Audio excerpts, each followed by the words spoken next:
Hello friends, তোমাদের কাছে কিছু কথা শেয়ার করতে চাই। দেখো আমি বাইরে অন্ধকারে বসে আছি, লাইট জ্বলছে, রাস্তার লাইট জ্বলছে। তো আমি কিছু কথা বলতে চাই। কথাটা হচ্ছে, আমি তো ভালো করে ভিডিও করতে পারছি না। আর আমার দেখো সেরকম প্রোটেকশন যেমন সবাই দেয়, ডিএসএলআর ক্যামেরা, তারপরে তোমার আরও অনেক কিছু হেনা তেনা, সেলফি স্ট্যান্ড ফ্যান, কত কিছু দেয়, কত কিছু নিয়ে তারা ভিডিও করে। আমার তো সে সামর্থ্য নেই। তাই আমি যেরকম পারি রিয়েল ভিডিও, সত্যি সত্যি ভিডিও, ভয়েস দিয়ে ভিডিও করি। তো তোমরা আমার পাশে থেকেও ভালো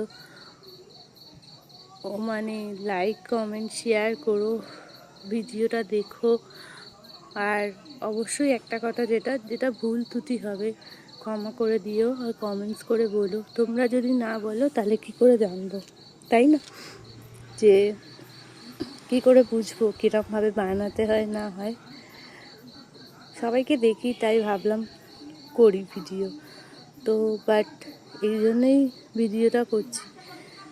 আর কথাটা এটাই, যেটা হচ্ছে, এখন আমি আমার শ্বশুরবাড়ির থেকে আমি এখন আলাদা থাকছি। আমি ঘরের আরেকটা বাড়িতে আমি রয়েছি, সেখানে সবাই রয়েছে, আমরা সবাই রয়েছি। এখন সময়ের ক্ষেত্রে আমি কারোর সঙ্গে কথা বলতে পারি না, টাইম দিতে পারি না। তাই জন্য আমাকে সবাই কি বলে বলে যে আমি নাকি বড়লোক হয়ে গেছি।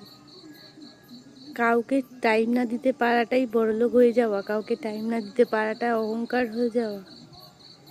মানুষের কমন সেন্স, সাধারণ সেন্স যা আসে মনে তাই বলে দেয়। তো ছাড়ো, আমি বলি যে যারা আমাকে বলে যে বড়লোক হয়ে গেছে, আমি হ্যাঁ, তোমরা আশীর্বাদ করো আমি যেন আরও বড়লোক হতে পারি, তাই না? কিন্তু আসলে আমি তো জানি যে আমার সংসার কীরকম করে চলছে, আমি কীরকম করে চলছি, সবাই কীরকম আছে।